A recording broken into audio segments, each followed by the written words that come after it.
Samaveda channel के सभी श्रोताओं को मेरी श्री राधे। श्री राधे बंधुओं, हमारे इस जीवन का, इस मानुष चोले का ये जो शरीर हमें मिला है, इसके मिलने का कोई अर्थ है। ये किसी चीज़ के लिए मिला है, कुछ है जो हमें साधने के लिए मिला है, जो हमें साध्य करने के लिए मिला है। तो वो क्या है, आज हम इसी पे चर्चा करेंगे। इस वीडियो के 2 पार्ट्स होने वाले हैं, जिसमें से पहला पार्ट आज मैं पब्लिश कर रही हूँ, दूसरा पार्ट नेक्स्ट वीडियो जो आएगी उसमें पब्लिश होगा। तो आज की चर्चा का विषय है साध्य तत्व प्रकाश क्या है।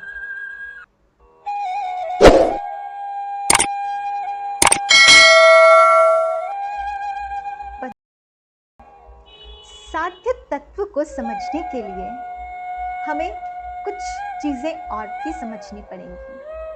तो हमें बिल्कुल शुरुआत से ही शुरुआत करनी पड़ेगी। तो प्रायः हम जीवन का क्या कर्तव्य समझते हैं? हम प्रायः जीवन का यही कर्तव्य समझते हैं कि हमें जो जो आश्रम, वर्ण आश्रम मिला है, उसके अकॉर्डिंग हमें अपने कर्म करने हैं और उसी के साथ साथ हमें भगवत भक्ति भी करते रहना है। तो नॉर्मली मनुष्य जो होते हैं वो इसी तरह का जीवन जो है वो जीते हैं। अब मैंने कहा कि अपने अपने कर्म वर्ण आश्रम के अनुसार करने हैं। तो ये कर्म जो है ये वर्णाश्रम के ही अनुसार क्यों करने हैं? तो इसका उत्तर यही है कि वर्णाश्रम जो है वो एक धर्म है। तो हमें धर्म का पालन करते हुए अपने अपने वर्णाश्रम में कर्म करते हुए भगवत की प्राप्ति करनी है। तो ये हो गई पहली चीज। तो जैसे जैसे मैं बताती जा रही हूँ वैसे वैसे अपना निरीक्षण करते जाना है। तो हमें पता चल जाएगा कि हम अभी किस स्तर पर हैं अपने इस जीवन में, जो हमें साध्य करना है उसकी ओर हम बढ़ रहे हैं या नहीं बढ़ रहे हैं, या अगर बढ़ रहे हैं तो हम किस लेवल तक पहुँचे हैं, किस स्तर तक पहुँचे हैं। और अगर अभी हमने बढ़ना ही शुरू नहीं किया है तो इस वीडियो को सुनने के बाद आप उसमें बढ़ना शुरू कर सकते हैं। तो पहली चीज़ है, हमें समझ आती है कि हमें अपने अपने वर्ण आश्रम के अनुसार इस जीवन को व्यतीत भी करना है और भगवत प्राप्ति भी करनी है, ये हमें बताया जाता है। और वर्ण आश्रम जो है वो एक धर्म है। अब प्रश्न उठता है कि हमें धर्म का पालन क्यों करना है? वर्ण आश्रम एक धर्म है और हमें धर्म का ही पालन क्यों करना है? तो इसका उत्तर है कि धर्म का पालन हमें इसलिए करना है ताकि हम स्वच्छंद ना हो जाएं। क्योंकि सभी मनुष्यों की वासनाएं जो होती हैं वो विषय भोगों में होती हैं, और यदि हम अपनी स्व इच्छा से विषय भोगों में फंसने लगेंगे तो हर मनुष्य स्वच्छंद बन जाएगा। हर मनुष्य अपनी इन वासनाओं को सर्वतोमुखी स्वतंत्र छोड़ देगा, और तब हो सकता है कि हम पतित हो जाएं, हम ऐसे कार्य करने लग जाएं जो नहीं करने चाहिए। तो इसीलिए धर्म बनाया गया है। एक मनुष्य को धर्म में रहकर ही जितनी ज़रूरत है उतनी ही विषयों का भोग करना है। ज़रूरत से ज़्यादा यदि मनुष्य विषयों का भोग करेगा तो वो वासनाएं जो होंगी वो सर्वतोमुखी स्वतंत्र होती जाएंगी और हमसे धर्महीन कार्य कर पाएंगी। लेकिन मनुष्य को धर्म से बंध कर ही सभी कार्य करने हैं। तो धर्महीन जीवन जो है वो हमें पतित बना देगा, लेकिन धर्म पूर्वक यदि मनुष्य अपना जीवन व्यतीत करेगा तो अंत में उसे स्वर्ग सुख की प्राप्ति होगी। लेकिन ये दूसरी चीज हो गई कि सर्व सुख की प्राप्ति हो जाएगी, जीवन पर्यंत धर्म पूर्वक रहकर अंत में उसे स्वर्ग की प्राप्ति हो जाएगी। लेकिन स्वर्ग की प्राप्ति जो है वो भी अस्थाई है। आप जीवन भर पुण्य करेंगे, वो पुण्य आपके अर्जित होंगे।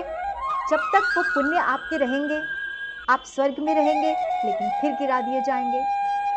कुछ ऐसा हो जो कि फिर से गिरना ना पड़े। हमें कुछ ऐसा करना चाहिए कि जिससे हमें गिरना ना पड़े। तो बोले कि पुण्य और पाप कर्मों से होते हैं, तो कर्मों को ही त्याग कर दो। तो बोले कर्मों का त्याग करना तो बहुत मुश्किल है। हमें कर्मों का त्याग नहीं, कर्मों के फल का त्याग करना है, यानी कर्म बंधन से मुक्त होना है।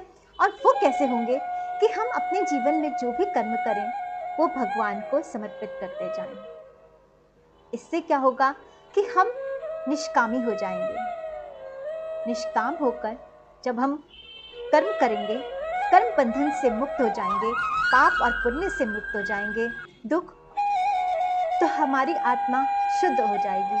और शुद्ध होने के बाद हमें भगवान अपनी शरण में ले लेंगे, यानी हमें शरणागति मिल जाएगी। अब बोले कि ठीक है, संसार के तापों से बचने के लिए, कर्म बंधनों से बचने के लिए हमने भगवान की शरणागति तो प्राप्त कर ली, लेकिन फिर भी वो भाव बना रहता है ना। मतलब इसमें भी सुख और दुख की अनुभूति तो रहती ही है।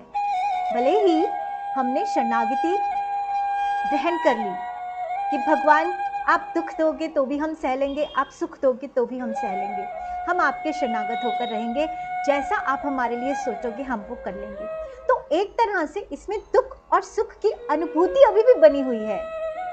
तो शुद्ध होने से ऊपर एक और स्टेप ऊपर हमें उठना है कि हमें ये दुख और सुख की अनुभूति भी खत्म हो जाए। तो बोले कि समभाव में आ जाओ। सम, अब ये संभाव क्या है? संभाव यानी ना दुख की अनुभूति हो ना सुख की अनुभूति हो, बिल्कुल हृदय शांत और सम हो। और ये कैसे होगा? ये तब होगा जब हम संसार से थोड़ा हटके हो जाएंगे, संसार से थोड़ा अपने आप को विलग कर लेंगे, संसार की इच्छाओं से थोड़ा अपने आप को हटा लेंगे, अपनी संसार की थोड़ी कामनाएं कम कर लेंगे। तो धीरे धीरे धीरे धीरे जो कुछ भी है हम धीरे धीरे समता में आ जाएंगे। ना हमें दुख की अनुभूति होगी, मिल गया तो ठीक है, ना हमें सुख की अनुभूति होगी, नहीं मिला तो भी ठीक है। तो दुख और सुख की अनुभूति खत्म हो जाएगी, समभाव में हो जाएंगे, शांत हो जाएंगे, स्थिर हो जाएंगे, उल्टी सीधी कामनाओं के पीछे दौड़ना भागना छोड़ देंगे। अब जब हम एक बार स्थिर हो जाएंगे तो अब फिर उससे आगे हमें और क्या करना है, क्योंकि अब हमें ये समझ आ गया है कि संसार असत्य है और परमात्मा सत्य है। तो संसार में तो जो हो रहा है वो क्षणिक है, दुख सुख हमें अनुभव नहीं होगा फिर जब हम ये समझ लेंगे। अब ये तो असत है, इसको तो छोड़ दो, अब पकड़ लो सत्य को। तो अब हम सत्य स्वरूप ईश्वर की में ज़्यादा समय व्यतीत करने लगेंगे, उन्हें समझने लगेंगे। लेकिन यहाँ पे भी एक और चीज़ है, जब हम संसार को सत्य मान रहे हैं और भगवान को संसार को असत मान रहे हैं, भगवान को सत्य मान रहे हैं, तो यहाँ पे भी एक द्वैत भाव आ गया। और द्वैत भाव जो होता है उसमें भय होता है।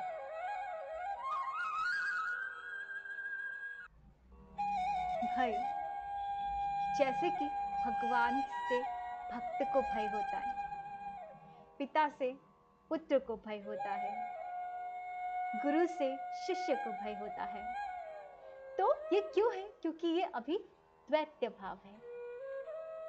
ठीक है, तो अगर भगवान से भी जब हम संसार से तो अलग हो जाएंगे और भगवान को सत मानकर उनसे जुड़ने की कोशिश करेंगे, तो अभी भी हमारे में ये जो सत और असत की वजह से जो द्वैत भाव है अभी भी हमारे में, उसके कारण हमारे मन में भय होगा और भगवान से हम वैसे नहीं जुड़ पाएंगे जैसे एक बंदे को जुड़ जाना चाहिए।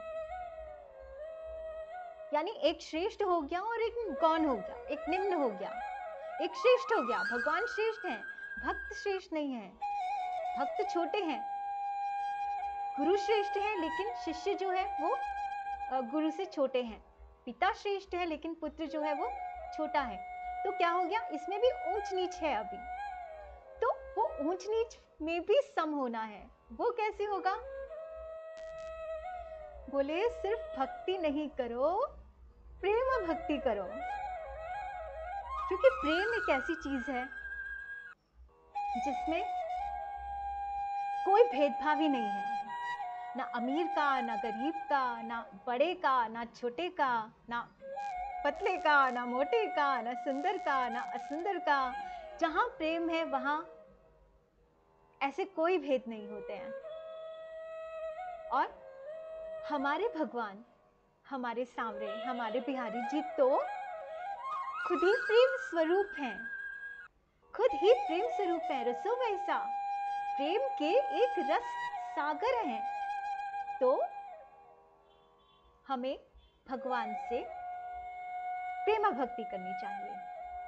अब भक्ति भी यहाँ प्रेमा भक्ति होनी चाहिए, सकाम भक्ति नहीं होनी चाहिए।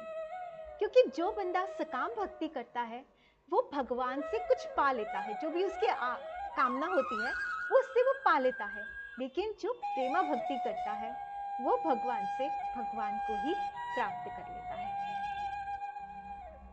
तो पहले हमें धर्म पूर्वक जीवन व्यतीत करके आत्मशुद्धि करनी है। उसके बाद हमें निष्काम हो जाना है।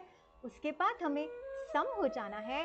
उसके बाद हमें सम होकर संसार से अपने आप को थोड़ा डिटैच करके भगवान से अटैचमेंट स्टार्ट कर देनी है, भगवान की भक्ति स्टार्ट कर देनी है। और फिर भक्ति से भी आगे बढ़कर हमें भगवान से प्रेमा भक्ति शुरू कर देनी है। और जब हम भगवान से प्रेमा भक्ति करनी शुरू कर देंगे तो भगवान को तो और कुछ चाहिए ही नहीं, उन्हें तो बस प्रेम ही प्रेम चाहिए। क्योंकि वो खुद ही प्रेम है, प्रेम स्वरूप है, आनंद स्वरूप है। तो जब हम उन्हें प्रेम करने लगते हैं तो वो भी हमारे ऊपर ना प्रेम बरसा देते हैं। वो रस का सागर जो है, कहते हैं ना छोटी सी गागर में सागर ले आए, तो बस अब छोटी सी गागर में, अपने हृदय की गागर में वो सागर जो है वो उतर गया। हमारे हाथ में वो प्रेम का सागर जो है वो आ गया। अब इस सागर को हमें पान कैसे करना है? क्योंकि आनंद में तो वही होगा जो इस रस के सागर को पान कर लेगा। बस यही लोग जो है ना, यहाँ तक आकर कुछ गलतियां कर देते हैं, जिसकी वजह से हाथ में आया हुआ गागर जिसमें सागर है वो हाथ से निकल जाता है। एक तो मैं अभी बता देती हूँ कि एक गलती तो है कि अभिमान की वजह से बहुत बार हम पाए हुए भगवान को खो देते हैं। लेकिन अब जब हमारे हाथ में ये सागर आ गया है तो इसको पान करने का क्या तरीका है? पान करेंगे तो ही हमें आनंद की प्राप्ति होगी। जिसने पान कर लिया भगवान को, उसे आनंद की प्राप्ति होगी, वो सदैव आनंद में रहेगा। तो वो क्या तरीका है? अब हमें इसकी ओर बढ़ना है। तो पहले हम इतना अपने आप को हमने काबिल बना लेना है, फिर उसके बाद हम नेक्स्ट स्टेप पर बढ़ेंगे कि भगवान आ गए, अब इन्हें हमें पान कैसे करना है।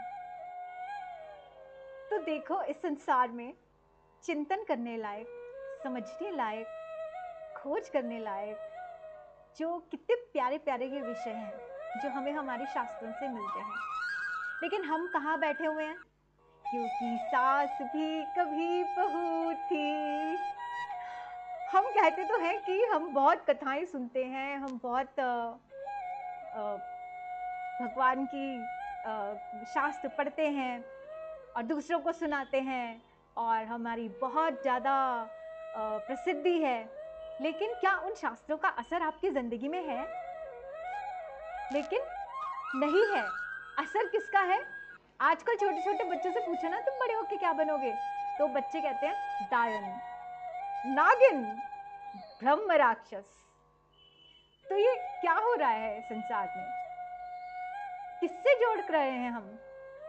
हमें हमारे शास्त्रों से मन से जुड़ना है, शास्त्रों को अपने जीवन में उतारना है। ये बेवजह की चीज़ों से जुड़कर बेवजह की प्रतिस्पर्धाएं जिनका कोई मतलब ही नहीं जीवन में, उन सब प्रतिस्पर्धाओं में अपनी एनर्जी को वेस्ट करना, अपने दिमाग को वेस्ट करना, अपनी भावनाओं को वेस्ट करना, जो समय हम अपने भगवान से प्यार करने में बिता सकते हैं, प्रेम करने में बिता सकते हैं, इतने सुंदर सुंदर सूत्र जो हैं उनको समझने में बिता सकते हैं, क्यों खराब किया जाए बेकार के लोगों से, बेकार की बातों पर लड़ने से?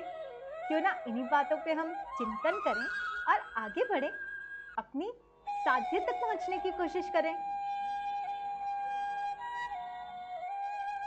तो इसी अपने साध्य तक पहुंचने की यात्रा में, यानी वो रस का पात्र हमारे हाथों में है, लेकिन अब उस रस को हमें पान कैसे करना है उसे सीखेंगे हम अगली वीडियो में।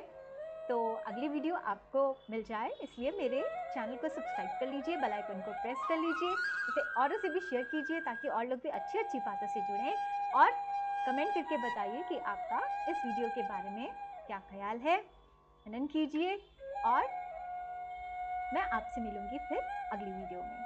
श्री राधे।